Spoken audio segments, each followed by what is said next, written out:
चलिए तो दोस्तों, आज हम बात करने वाले हैं डाइस।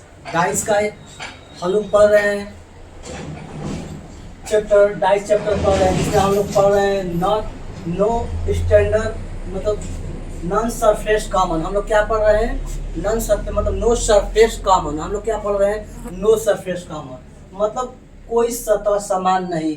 नो सरफेस कॉमन का मतलब होता है कि जिसका कोई सतह समान नहीं होता है उसे हम लोग क्या कहते हैं? नो सरफेस कॉमन कहते हैं।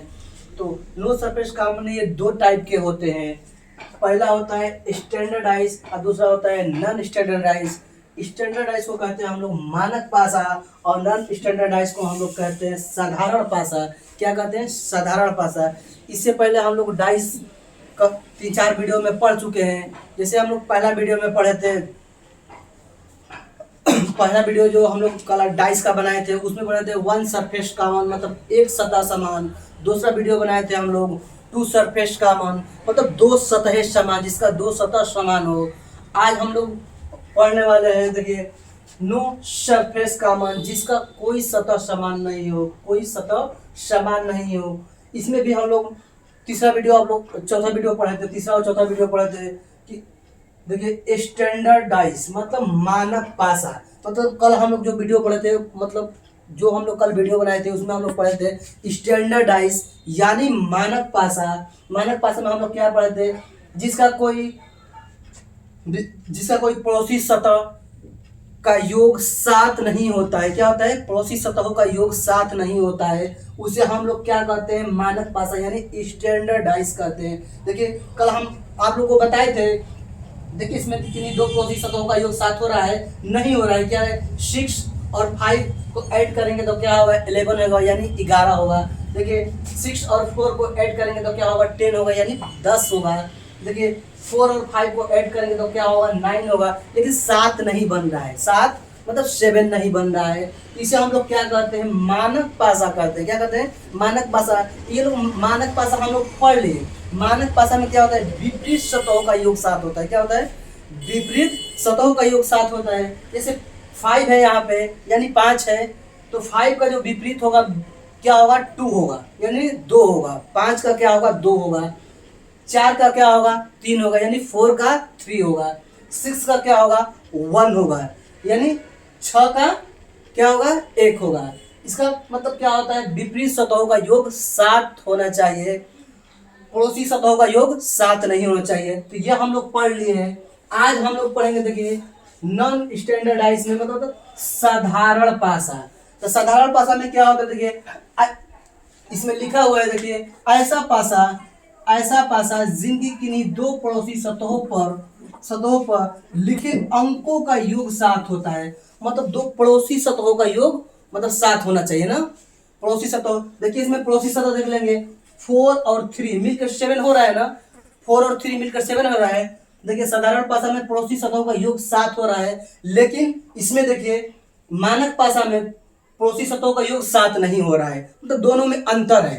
तो दोनों में अंतर यही होता है कि अगर जो साधारण पासा होता है उसमें दो पड़ोसी सतहों का योग 7 होता है।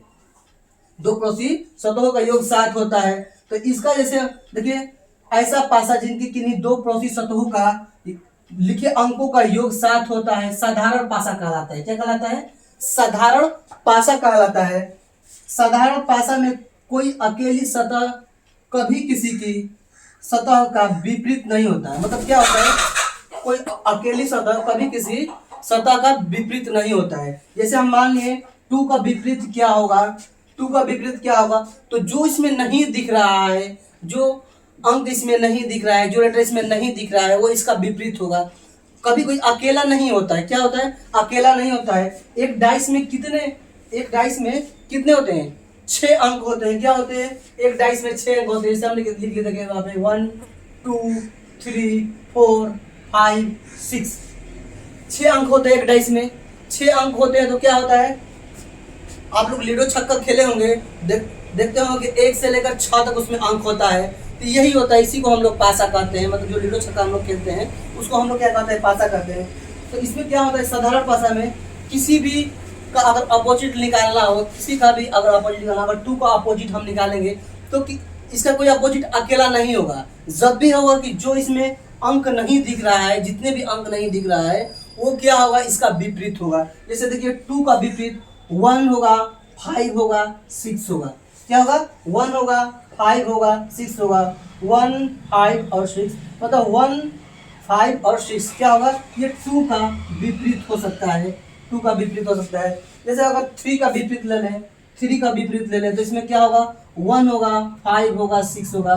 मतलब जो सतह नहीं दिख रहा है, जो सतह दिख रहा है उसका वो अपोजिट हो जाता है। मतलब क्या हो जाता है, विपरीत हो जाता है, अपोजिट अंक हो जाता है। क्या होता है, अपोजिट अंक हो जाता है। देखिए जैसे 3 का, अगर हम 3 का ले लें तो 3 का क्या होगा, या तो 1 होगा, 5 होगा और 6 होगा। देखिए जो नहीं दिख रहा है इसमें क्या होगा, एक दूसरे का अपोजिट हो रहा है, मतलब विपरीत हो रहा है।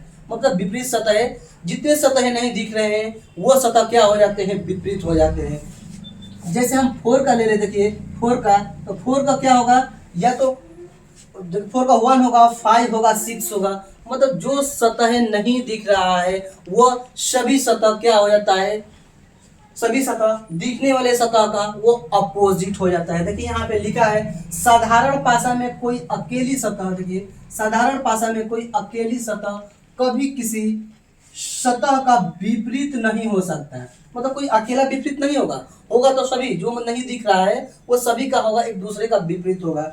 उसको देखिए वह तीनों ही सतह विपरीत होती है। देखिए यहाँ पे लिखा है ना, वह तीनों ही सतह विपरीत होता है जो दिखाई ना देता है। देखिए यहाँ पे लिखा है जो दिखाई ना देता है, मतलब जो सतह दिखाई ना दे रहा है, एक क्या होगा, 2 का भी विपरीत हो जाएगा, वो 4 का भी विपरीत हो जाएगा और 3 का भी विपरीत हो जाएगा।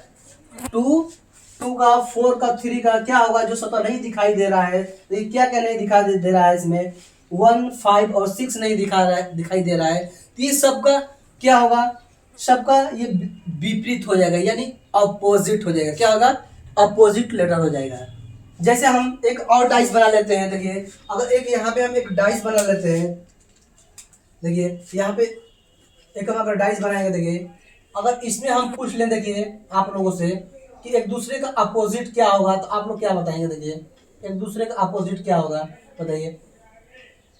देखिए ये डाइस बनाने का नियम है, बाहर से बाहर वाले को, अंदर से अंदर वाले को मिला लेते हैं। इसमें क्या लिख लेंगे, अगर हम यहाँ पे देखिए 3 लिख लिए, 3 के बाद क्या लिख लिए, यहाँ पे 4 लिख लिए, 3, 4 और 6। तो क्या ये साधारण भाषा है या मानक भाषा है। तो देखिए साधारण भाषा का नियम क्या होता है, 2 पड़ोसी सतहों का योग 7 होना चाहिए। तो इसमें देखिए पड़ोसी सतहों का योग 7 हो रहा है, 4 और 3 हम ऐड करेंगे तो क्या 7 हो रहा है। कोई एक 7 बनना चाहिए, सबको मिलाकर 7 नहीं बनना चाहिए, कोई एक 7 बनना चाहिए। देखिए तब इसमें क्या होगा, देखिए 4 दिया है, 6 दिया है और 3 दिया है, तो 4 और 3 मिलकर 7 बन रहा है ना। तो इसे हम लोग क्या कहेंगे, देखिए साधारण भाषा कहेंगे।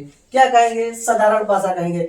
अगर 3 का अपोजिट ले लें तो 3 का अपोजिट क्या होगा, 3 का अपोजिट जो नहीं दिख रहा है, क्या नहीं दिख रहा है, 1 नहीं दिख रहा है, 2 नहीं दिख रहा है और 5 नहीं दिख रहा है। 3 का अपोजिट हो जाएगा। अगर हम 6 का अपोजिट ले लें तो 6 का अपोजिट इसमें क्या नहीं दिख रहा है, देखिए 1 नहीं दिख रहा है, उसके बाद देखिए 2 नहीं दिख रहा है, उसके बाद क्या नहीं दिख रहा है, 5 नहीं दिख रहा है। एक दूसरे का क्या होगा, ये अपोजिट होगा। ऐसे ही अगर लेटर हम 4 का ले लें, देखिए 4 का ले लें तो 4 का भी क्या होगा, 1 होगा, 1 होगा, 1 के बाद क्या होगा, 2 होगा, 2 के बाद क्या होगा, 5 होगा। ये एक दूसरे का क्या होता है, अपोजिट होता है। मतलब ये साधारण भाषा में पड़ोसी सतहों का योग 7 होता है, यानी 7 होता है। क्या होता है, 7 होता है। लेकिन इसका जो अपोजिट होता है, जो सतह नहीं दिखते हैं वो सभी अपोजिट होते हैं। तो दोस्तों ये था साधारण भाषा। ऐसे ही हम छोटे छोटे वीडियो करके पूरे रीजनिंग को डिटेल में और चैप्टर वाइज पढ़ेंगे दोस्तों। तो आज के लिए हम इतना ही रहने देते हैं। जय हिंद, जय भारत।